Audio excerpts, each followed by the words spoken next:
firman Allah Subhanahu wa taala. Insyaallah pagi ini kita akan tadabburkan surat Ibrahim ayat 37.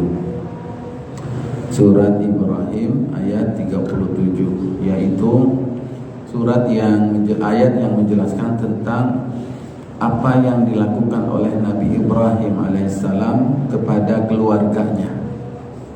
Bagaimana Nabi Ibrahim alaihissalam sebagai kepala keluarga, yaitu kepala rumah tangga, sebagai seorang bapak, seorang ayah, diceritakan dalam ayat ini pernah melakukan sebuah tindakan, sebuah perbuatan yang ekstrim, ya. Mungkin ada beberapa tindakan yang ekstrim yang dilakukan oleh Nabi Ibrahim. Yang paling viralnya adalah yang terkait dengan peristiwa Idul Adha. Nah, yang peristiwa ini boleh jadi ada yang belum atau kurang viral dibandingkan perintah perintah Allah Subhanahu wa taala kepada Nabi Ibrahim untuk menyembelih putranya.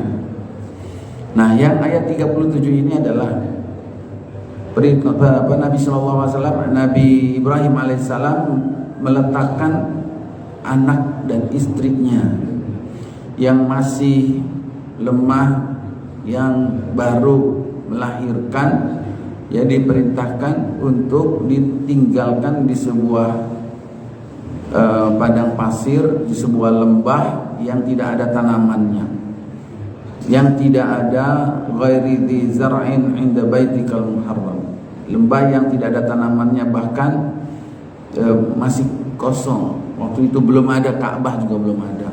Jadi sebuah tempat yang sekarang kita kenal namanya Mekkah, dan dulu namanya adalah Bakkah, ya. Bagaimana mungkin seorang bapak berani meninggalkan anak dan istrinya di tempat yang tidak ada tumbuh-tumbuhan? Itu adalah simbol tidak ada kehidupan, ya. Lalu kemudian Nabi Ibrahim alaihissalam digambarkan dalam ayat ini berdoa kepada Allah Subhanahu wa taala, yaitu pertama doanya adalah minta supaya mereka, yaitu anak-anak dan istrinya yang ditinggalkan itu, dapat mendirikan sholat, ya. Lalu kemudian yang kedua, minta agar orang-orang itu menaruh hati, memberikan kasih sayang, belas kasihan kepada mereka.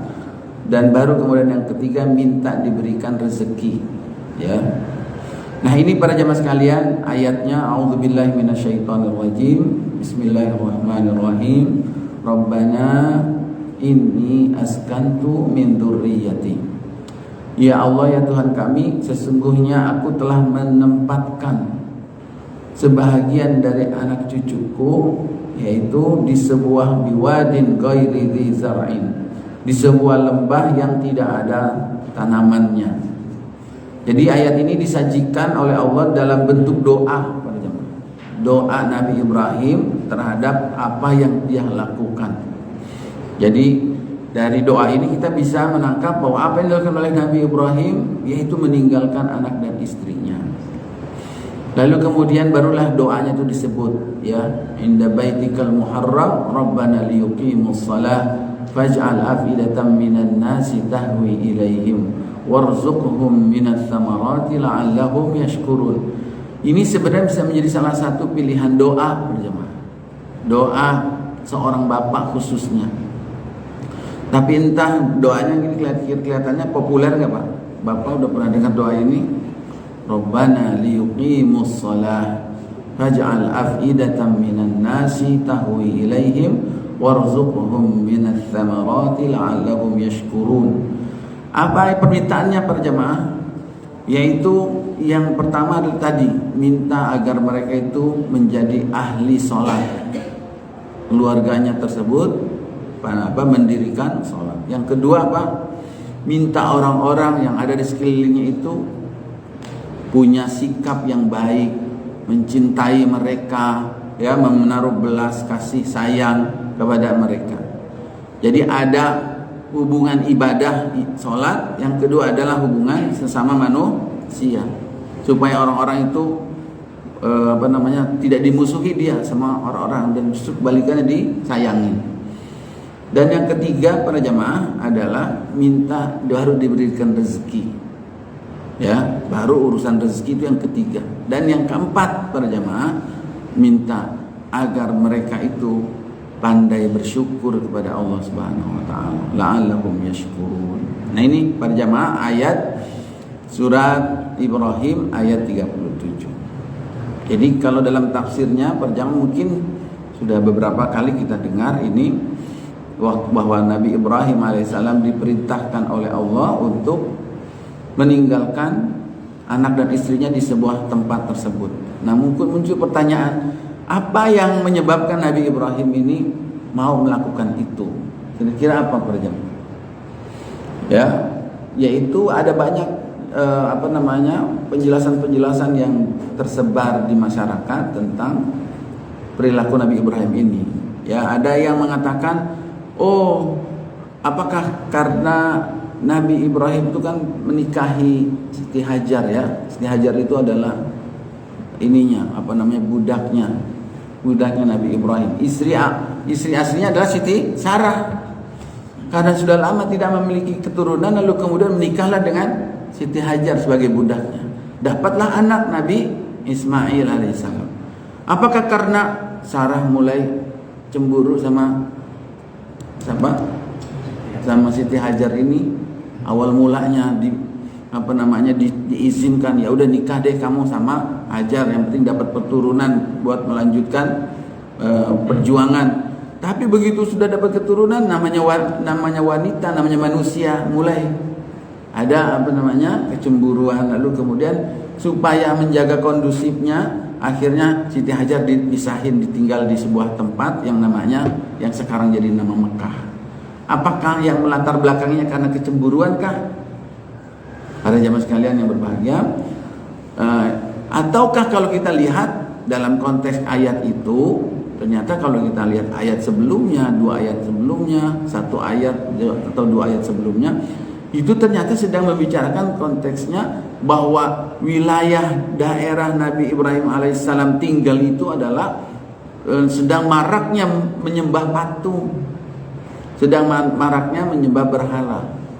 Maka yang melatar belakangi Nabi Ibrahim meninggalkan anak dan istrinya ini apa berarti?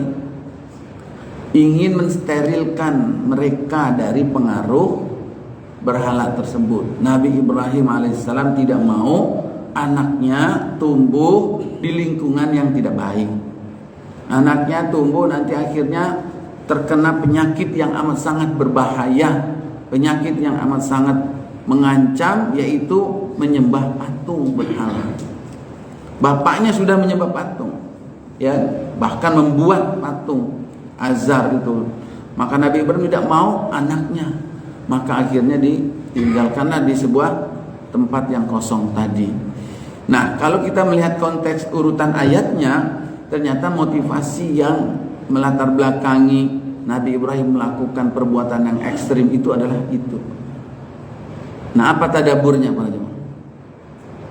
Tadaburnya banyak sekali ini, Pak. Bahwa satu, kapan mulai pendidikan anak tentang bersih dari nilai syirik? Kalau dalam ayat ini berarti mulai kapan, Pak? Dari anak itu masih bersih, dari anak itu masih baik. Ya, jadi sudah dimulai pendidikan terhadap anak. Dia belum bisa ngerti, padahal melihat lingkungannya, dia belum bisa bicara, dia mungkin belum paham orang ngomong apa, tapi dia sudah bisa nanti melihat, dia sudah bisa mendengar. Jangan sampai pemandangan yang disaksikan, apa berita-berita informasi yang dia dengar tentang banyaknya orang-orang yang menyembah patung berhala itu akan merusak pemikirannya, pemandangannya. Maka para jamaah sekalian yang berbahagia, pentingnya untuk melindungi keturunan itu dari bahaya syirik, ya, yang sejak dari sedini mungkin. Nah, para jamaah sekalian yang berbahagia, di ayat sebelumnya itu ada doa Nabi Ibrahim juga yang menyebutkan, ya Allah, jauhkan aku dan anak cucuku dari menyembah patung. Wajnubni wa baniya an na'budal asnam. Jadi doa sampai tertuang dalam doa, jauhkan aku dan anakku dari patung. Ternyata doanya dikabulkan oleh Allah Subhanahu wa taala. Mau ya dijauhkan dari perbuatan menyembah patung berhala, ya kan kamu berdoa dikabulkan oleh Allah, maka diperintahkanlah Nabi Ibrahim untuk meninggalkan mereka. Jadi ini para jamaah tadaburnya, kalau kita sudah berdoa tentang meminta sesuatu kepada Allah, maka kita harus siap melakukan tuntutan-tuntutannya. Minta apa? Minta dijauhkan dari patung berhala. Ternyata Allah perintahkan jauh yang benar sana. Ditinggalin. Nah, kan dari mana itu tahu bahwa itu adalah perintah Allah? Itu dalam syarahnya, penjelasannya itu Nabi Ibrahim itu sampai meninggalkan mereka itu tidak pakai penjelasan kata-kata, Pak.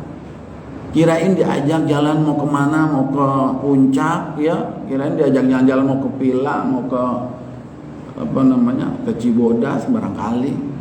Ternyata dibawa ke padang pasir yang nggak ada pohonnya, tiba-tiba sampai situ ditinggal aja sama dia. Coba kalau ibu digituin bagaimana, Bu? Disambit nggak bapaknya? Apa-apaan, kirain mau gelar tikar makan bersama-sama bareng, ternyata ditinggalin. Udah gitu nggak ada omong-omongan. Dan ditanya, "Hai Ibrahim, apakah engkau akan meninggalkan kami di tempat sini?" Diam saja, dia nggak jawab lagi. Dia jalan lagi. "Ya Ibrahim, mau kemana kamu? Saya kau ditinggalin. Kamu akan meninggalkan kami di tempat ini, seperti ini." Diam aja gak jawab pada jam. Jalan lagi. Dia diam, jawab itu bukan berarti dia tega, kan? Dia melihat dengan tatapan kasih sayang, cinta, ya tidak, cuma tidak keluar dalam kata-kata. Gimana jelasinnya ya? Akhirnya Siti Hajar itulah yang paham, Pak. Ya, itulah tadabbur berikutnya, bahwa seorang istri itu yang solehah itu dia mencoba memahami dan tidak mensikapinya dengan emosi. Akhirnya dia paham dan bertanya, "Allahu amaraka bihadza?" Apakah Allah yang memerintahkan kamu melakukan ini? Nah, dia paham sendiri nih, biasanya suami saya kalau begini nih Allah yang memerintahkan. Baru dia bilang, "Oh, ya udah, silakan. Kalau Allah yang memerintahkan, Allah tidak akan mensia-siakan, menelantarkan kami di tempat ini. Silakan." Itu kan gayung bersambut.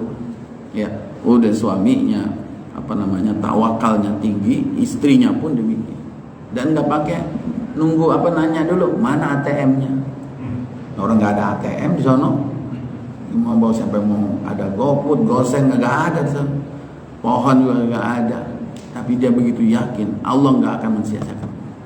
Nah, ini para jamaah, tadabbur yang pertama menarik adalah tadi tentang pendidikan anak itu sejak sedini mungkin. Yang kedua, tugas siapa sebenarnya dalam menjaga atau mendidik anak itu? Tugas bapak atau tugas ibu? Kalau berdasarkan ayat ini, kira-kira menurut bapak ibu ini tugas siapa? Ibu apa bapak? Halo, kira-kira tugas siapa mendidik anak itu? Tugas bapak. Kalau itu tugas ibu, ya,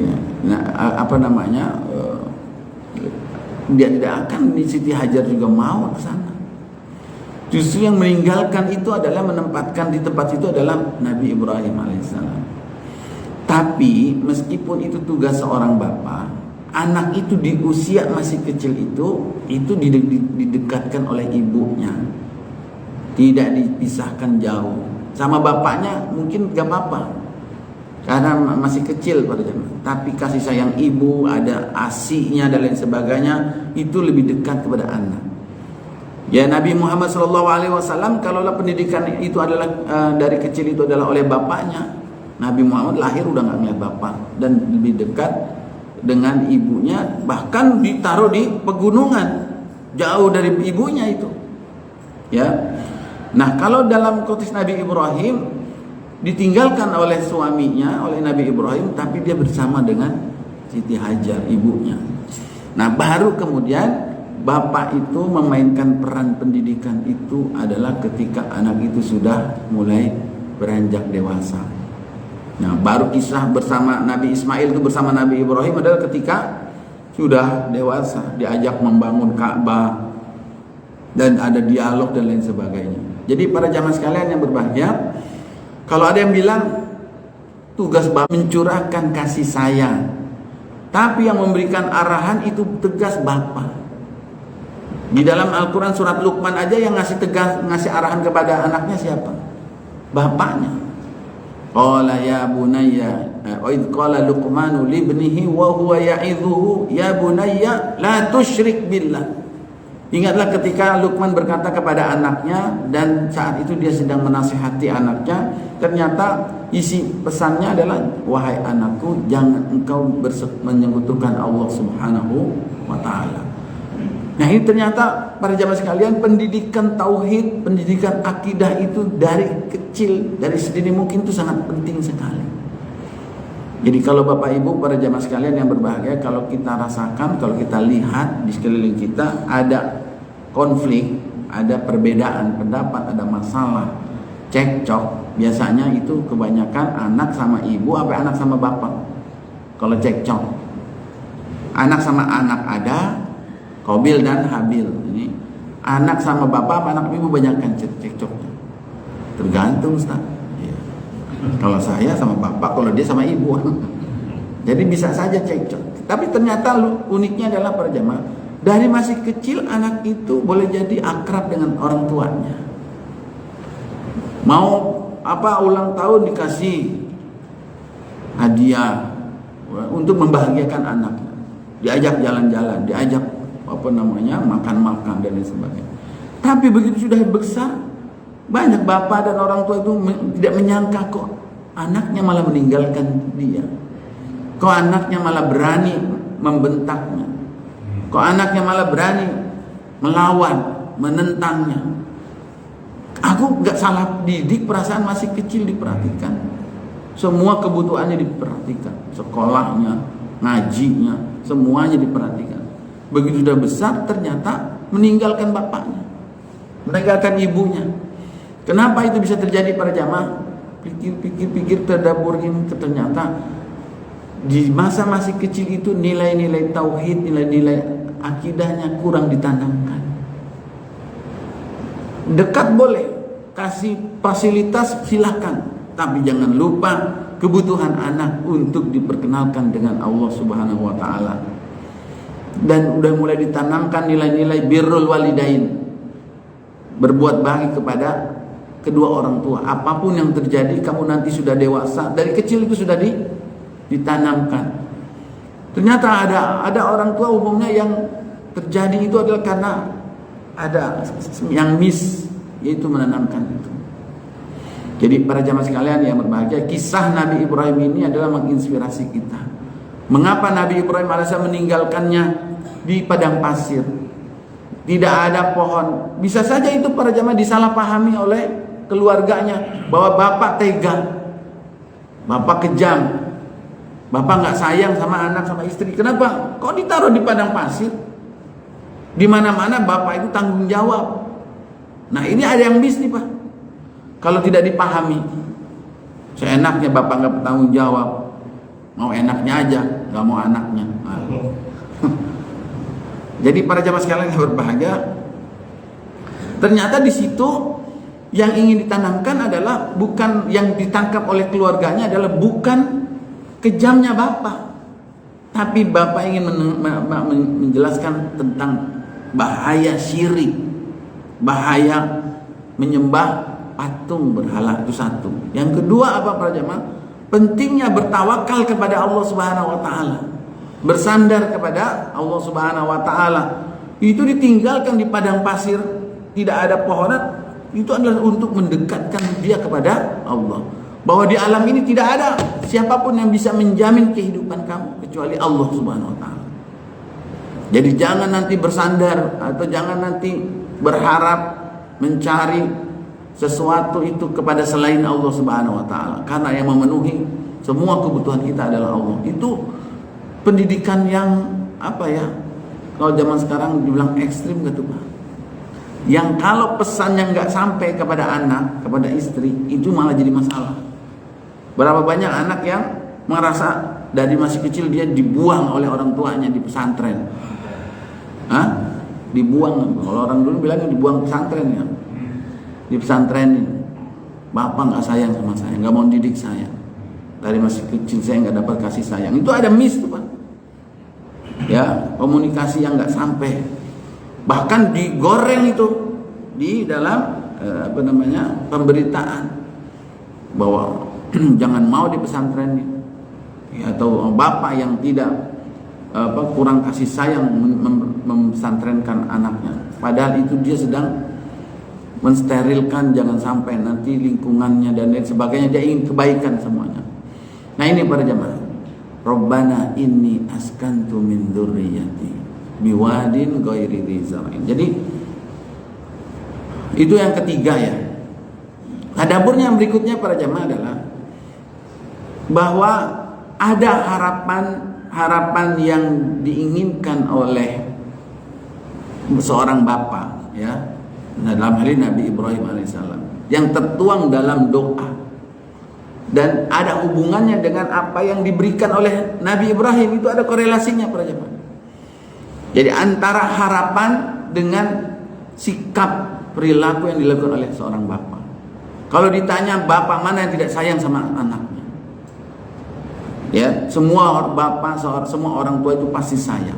Tapi permasalahannya adalah apa yang dilakukan oleh bapak kepada anaknya dalam meluapkan kasih sayang.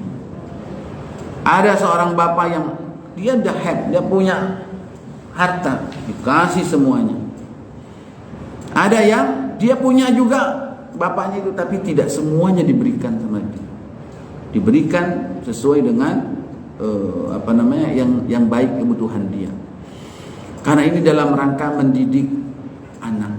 Ya, jadi pada jamaah sekalian yang berbahagia, tapi bukan berarti tidak boleh memberi, tapi memberi, tapi diberikan pemahaman. Maka para jamaah sekalian, dia ada hubungannya. Ternyata Nabi Ibrahim alaihissalam ingin yang pertama anaknya steril dari syirik, itu dijelaskan pada ayat sebelumnya. Sedangkan di ayat ini para jamaah yang menarik, permohonan Nabi Ibrahim itu ada 4. Jadi Rabbana liyuqimus shalah. Padahal secara logika para jamaah, kalau kita ninggalin anak istri di tempat yang gak ada kehidupan, kira-kira kalau bapak, kira-kira saja nih, jadi Nabi Ibrahim, doa pertama yang bapak minta itu apa? Ya Allah, selamatin dia, jagain anak saya. Engkaulah maha melindungi, engkaulah. Khawatir kalau anaknya atau istrinya ada serigala gurun pamannya datang, coba tiba-tiba diterkam sama serigala gurun, atau ada perampok datang, begal atau perampok datang. Ada ibu-ibu, ada anak di padang pasir, coba serem gak? Tapi yang diminta oleh Nabi Ibrahim adalah liyuqimus shalah. Jadi yang lebih dikhawatirkan oleh Nabi Ibrahim ini bukan lagi masalah keamanan. Kalau keamanan, seolah-olah Nabi Ibrahim itu sudah tawakalnya penuh, tidak akan mungkin dibiarkan oleh Allah dalam masalah keamanan. Tapi yang belum tentu adalah sholat atau enggak. Ya, di kita ini kebanyakan kekhawatiran orang tua adalah masalah ekonomi. Di mana dia nanti makannya apa, nanti kalau ada urusan sama teman-temannya, kalau ada kebutuhan cukup atau enggak. Dikhawatirkan masalah ekonominya. Tapi kekhawatiran terhadap mereka itu mendirikan sholat atau tidak, maka ini menjadi urutan yang pertama. Rabbana liyuqimus shalah. Seolah Nabi Ibrahim alaihissalam itu paham siapa yang mendirikan sholat dijamin keamanannya oleh Allah. Jadi bukan dibalik minta aman dulu biar dia bisa sholat, tapi minta bisa jadi sholat dulu baru dia bisa aman. Ya, emang bisa saat orang yang mendirikan sholat itu mendapatkan keamanan dari Allah. Hadis Nabi SAW, hadis sahih, bahwa Allah menjamin, memberikan jaminan kepada orang yang menjaga sholat subuhnya itu. Siapa yang menjaga sholat subuh, maka Allah menjadi penjaminnya. Allah akan menjamin orang tersebut. Maka jangan macam-macam sama orang yang menjaga sholat subuh. Bukan sholat subuh doang. Nanti kalau sholat subuhnya dijaga, pasti zuhur asarnya beres semua. Jadi para jamaah sekalian yang Allah muliakan, yang diminta oleh Nabi Ibrahim, Rabbana liyuqimus shalah. Nabi Ibrahim paham sekali bahwa siapa yang menjaga sholatnya, Allah akan menjaga dia. Yang kedua, siapa yang menjaga sholatnya, maka itu adalah ukuran baiknya seseorang. Jadi Bapak Ibu kalau mau melihat bagaimana kondisi anak putra putrinya, lihatlah sholatnya. Kalau dia sudah mulai malas-malasan, tidak mau menunaikan sholat, maka kemungkinan besar persoalan yang lain itu pasti banyak. Jadi ada kuncinya ada di sholat. Ada anak yang lagi rajin sholatnya, lagi malas-malas, udah azan belum sholat, udah pengen ketemu azan lagi belum sholat lagi, belum sholat zuhur mau ketemu asar belum sholat, ya asik dengan handphonenya. Maka para jamaah sekalian, sholat itu menjadi ukuran. Ternyata itu juga disebutkan dalam hadis bahwa yang pertama kali dihisab nanti di hari kiamat adalah sholatnya. Siapa yang sholatnya beres, maka semuanya beres. Maka yang diminta oleh Nabi Ibrahim, Rabbana liyuqimus shalah. Dan di dalam ayat yang lain, apalagi doanya itu Pak? Doa Nabi Ibrahim juga, tapi berkaitan dengan mendirikan sholat buat anak.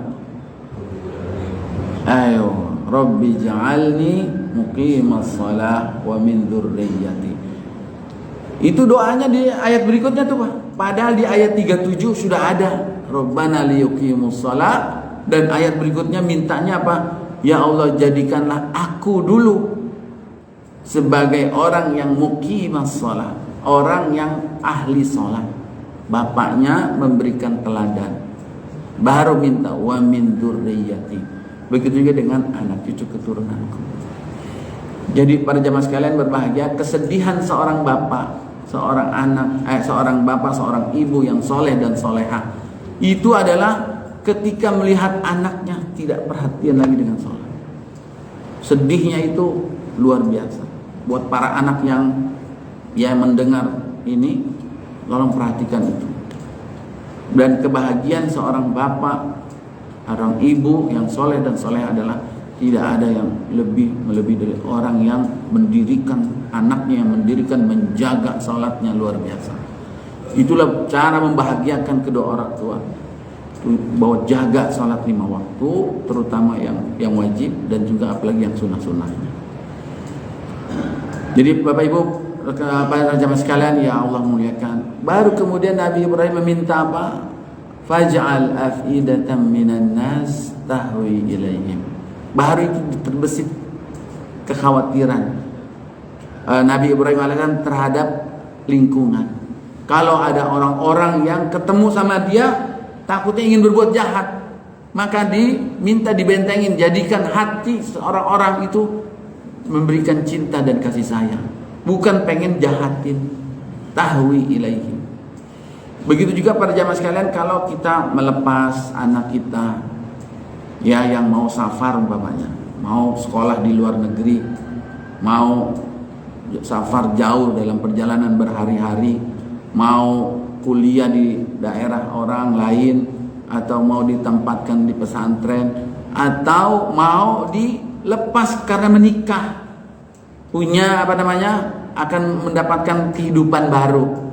Maka jangan lupa salah satu yang diminta adalah, ya Allah, jadikan orang-orang dimanapun yang ada di sekeliling dia untuk cinta, sayang sama dia, senang sama dia. Karena boleh jadi ada orang ini baik pada jamaah secara personal, pribadi, rajin sholatnya, rajin ibadahnya, baik akhlaknya, tapi ternyata di sekelilingnya orang-orang iri semua Pak. Orang-orang dengki semua, orang-orang yang justru nggak suka ngeliat orang baik. Bagaimana itu? Maka Nabi Ibrahim paham, minta faj'al af'idatan minan nas tahwi ilaihi.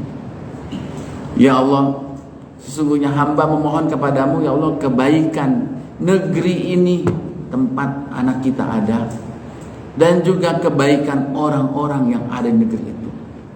Itu salah satu doanya. Atau hamba mohonkan perlindungan ya Allah dari keburukan kejahatan negeri atau tempat daerah tertentu. Dan juga hamba mohonkan perlindungan dari kejahatan orang-orang yang ada di negeri itu. Jangan sampai dia memberikan kejahatannya kepada keluarga kita. Nah ini Bapak Ibu yang kedua inspirasinya mendoakan waj'al afidatan minan nasi tahwi ilaihim. Baru yang ketiga warzuqhum minas samarat. Baru rezeki, berikanlah mereka anak cucu keturunanku dengan yaitu berupa buah-buahan. Jadi luar biasa perhatian Nabi Ibrahim alaihissalam diungkapkan dalam doa ini tentang ekonomi, tentang keduniaan, minta buah. Padahal saat itu dia sedang meninggalkan anak dan istrinya di padang pasir yang nggak ada pohonnya. Coba, bagaimana datangnya dari buah itu? Padang kan ghairi zizar'in, daerah yang nggak ada pohon tanamannya. Kok minta buah? Gak masuk di akal saat itu. Biasanya minta apa kalau di padang pasir? Apaan ya? Minta air gitu. Tapi dia minta buah. Dan ternyata dikabulkan. Sampai sekarang tuh Mekah itu buah itu luar biasa datang. Meskipun tempatnya gak kayak di Indonesia. Kalau di Indonesia tongkat kayu aja jadi tanaman. Saking suburnya. Jadi para jamaah sekalian, ini tadaburnya para jamaah adalah Nabi Ibrahim ingin anaknya itu sukses secara dunia juga, yaitu dapat fasilitas kehidupan, tapi diluapkan dalam doa. Nah, cuma kadang-kadang para jamaah ini yang perlu dipahami oleh anak. Ketika seorang orang tua itu ada sikapnya yang tanda kutip para jamaah tidak sesuai dengan keinginan anak. Anaknya pengen minta dibeliin motor umpamanya. Anaknya minta dibeliin mobil. Anaknya minta dibeliin handphone. Anaknya minta dibeliin macam-macam. Ternyata kondisi bapak itu bisa aja dia nggak punya. Bukan berarti bapak itu nggak sayang. Atau dia punya tapi nggak dibeliin. Bukan berarti bapak itu nggak sayang. Ya, ini harus ada komunikasi yang dimengerti. Kadang anak itu tidak mengerti. Dia lihat bapaknya punya duit tapi kenapa nggak dibeliin, pelit. Padahal sang bapak bila jadi ada yang bersikap tidak memberikan itu adalah untuk kebaikan dia. Bapak ingin mendidik anaknya itu agar mandiri. Tidak sebentar-bentar bapak, mentang-mentang bapaknya punya, tapi ada anak yang dia mau dari hasil kerja dia. Maka para jamaah, kalau terjadi ada miss antara keinginan orang anak dengan sikap orang tua, maka sang anak harus tahu di balik kedisiplinan yang diterapkan oleh seorang bapak, di balik tidak diberikannya apa yang dia pinta, di balik itu semua ada yang harus diketahui oleh anak, bahwa sang bapak itu dalam keheningannya doa-doanya itu buat anaknya. Bukan berarti bapak itu adalah tidak sayang. Nabi Ibrahim alaihissalam kalau kita lihat, wah gimana nggak sayang? Dia nggak sayang ninggalin anak dan istrinya di padang pasir.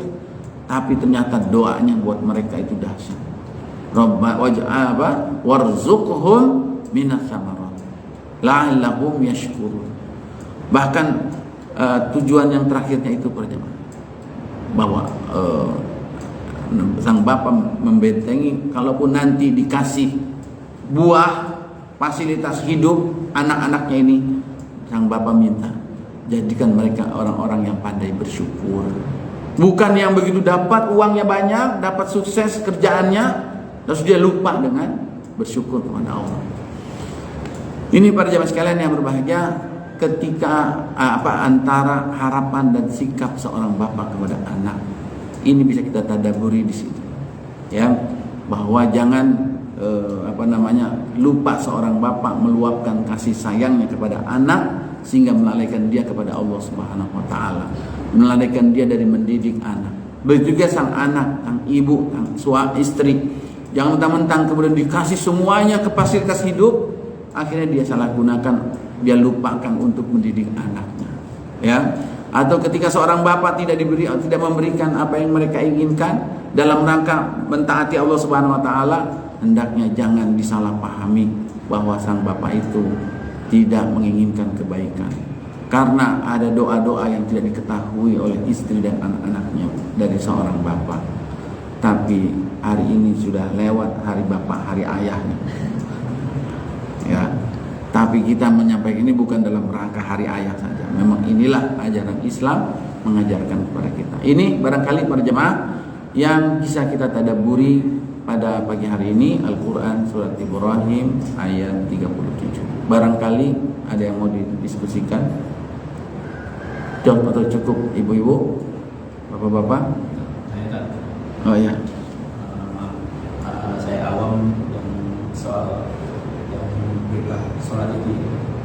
Pertanyaan saya pada saat Nabi Ibrahim itu perintah sholat dari Allah itu apa dan bentuknya seperti apa? Karena yang saya tahu sih perintah sholat itu saat Nabi Muhammad dalam sholat Mi'raj. Ya. Jadi para jemaah sekalian, pertanyaannya, apakah di zaman Nabi Ibrahim alaihissalam sudah ada syariat sholat? Bukankah syariat sholat itu baru diturunkan pada saat peristiwa Isra dan Mi'raj? Maka para jemaah sekalian ya Allah muliakan, yang harus kita ketahui bahwa syariat ibadah sholat itu sebenarnya adalah sudah ada sejak Nabi dan Rasul sebelum Nabi Muhammad SAW. Yang mana dalilnya? Ini dia doanya Nabi Ibrahim. Rabbana liyuqimus shalah. Oh, kita simpulkan berarti sudah ada sholat. Rabbi ja'alni muqimas shalah. Minta menjadi orang yang pandai mendirikan sholat. Kemudian bukan di zaman Nabi Ibrahim saja. Wa awsani bis salati waz zakati ma dumtu hayya. Itu doanya Nabi Isa alaihissalam. Ya, di surat Maryam, bahwa di antara yang diwasiatkan oleh Allah kepada Nabi Isa adalah bis shalah, suruh menjaga salat. Waz zakah. Oh, berarti zakat sudah ada. Ma dumtu hayya, selama aku hidup aku disuruh menjaga salat. Jadi salat itu adalah ibadah yang sudah ada sejak lama. Hanya saja yang pertanyaannya para jamaah, bahwa tata cara ibadah salat antara Nabi dan Rasul yang satu dengan yang lainnya itu tidak sama. Ya. Nah, ketika Nabi Muhammad SAW lahir, saat itu kan masanya sedang kekosongan, tidak ada Nabi. Ya. Dan sisa-sisa milahnya Nabi Ibrahim, ajaran Nabi Ibrahim itu udah berapa waktu lama hingga akhirnya tergerus dengan waktu dan juga waktu dan juga dengan budaya yang ada. Jadi waktu itu orang ada yang beribadah di Ka'bah, bahkan haji udah ada, ya kan? Bagaimana ceritanya? Kalau haji itu orang datang ke Ka'bah mau haji, mau dagang, mau tawaf. Nah, cuma para jamaah tata caranya itu yang berbeda, dan saat itu tinggal sisa-sisanya. Baru katanya dengar Nabi Ibrahim dulu begini, kakek moyang kita. Udah hilang itu di peredaran, cuma namanya, ceritanya ada sisa-sisanya. Maka turun diutuslah Nabi Muhammad SAW untuk menyampaikan kembali, menyegarkan lagi, menceritakan tentang ajaran-ajaran nabi-nabi Rasul sebelumnya, termasuk Nabi Ibrahim alaihissalam. Dan kondisi saat itu Ka'bah sedang dikelilingi oleh patung-patung berhala, sudah dirusak, alih fungsikan. Ka'bah yang harusnya menjadi tempat yang disucikan, malah banyak berhala. Tawaf, ibadah yang beribadah kepada Allah harusnya itu adalah dalam keadaan baik, ini malah pada telanjang. Tawafnya telanjang. Salatnya ada juga tepuk tangan. Wa ma kana salatuhum 'indal baiti illa muka'am wa tasdiyah. Itu surat Al-Anfal. Mereka sholat di sekeliling Ka'bah, tapi sholatnya siul-siul, tawa-tawa, tepuk-tepuk. Nah, turunlah dalam Isra Mi'raj itu syariat sholat khusus untuk umat Nabi Muhammad SAW diperbaharui, disempurnakan. Nah, itu turunnya pada Isra dan Mi'raj. Adapun mulainya kapan itu, nah itu tidak belum saya ketahui tertulis secara kapan startnya, bagaimana tata caranya. Tapi keberadaannya itu sudah disebutkan dalam ayat. Wallahu a'lam bishawab. Cukup para jamaah? Baik. Kita menjawab seorang ayah pada anaknya itu pada sampai umur berapa? Sampai umur berapakah tanggung jawab seorang ayah kepada anaknya? Ya. Misalnya gini, dia sudah bekerja, ya, masih tinggal bersama, misalnya. Apakah kalau dia sholat terhadap kita, padahal dia sudah bekerja, sudah Iya. Baik. 25 misalnya. Atau ya, sudah lebih dari itu. Apakah masih ada tanggung jawab bapak ya kepada sang anak sampai usia berapa? Kalau tanggung jawab adalah sebagai seorang bapak secara langsung mengarahkan keluarga ya, anak itu terutama adalah tentu memang sampai balik. Artinya anak itu sebelum balik kalau kita arahkan untuk sholat, bapak dapat pahala, ya pahalanya buat bapaknya karena anaknya belum dicatat karena belum balik. Begitu juga kewajiban secara langsung itu sampai balik. Tapi kalau udah lewat balik, dia sudah matang cara berpikir, dia sudah berkeluarga, dia sudah bekerja, maka bentuk tanggung jawabnya adalah tanggung jawab menasehati. Tanggung jawab seperti yang disebutkan dalam surat Al-Asri. Illal ladzina amanu wa amilus solihati wa tawasaw bil haqqi wa tawasaw bis sabr. Tanggung jawab secara umum yaitu bahwa seorang Islam mukmin itu saling menasehati atau amar ma'ruf nahi munkar, yad'una ilal khair wa ya'muruna bil ma'ruf. Itu tanggung jawabnya, itu berlaku sepanjang umur hidup.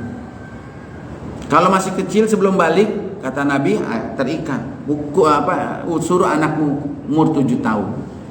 Yang 10 tahun kalau nggak mau pukul. Kalau udah 25 tahun nggak boleh dipukul. Kalau 30 tahun nggak boleh disiram lagi dasar. Itu udah dia punya pilihan sendiri. Tapi ingatin, nasihatin. Nah itu ada perintah di dalam ayat mengatakan wa'mur ahlaka bis shalah. Perintahkanlah keluargamu untuk sholat. Bukan cuma sampai di situ. Wastabir 'alaiha. Suruh bersabar dalam memerintahkan. Berapa lama? Terus. Ya, sampai kapan? Nabi Nuh alaihissalam saja sampai udah dia mau tenggelam aja itu. Anaknya Kan'an, nah irkam ma'ana. Naik bersama bapak.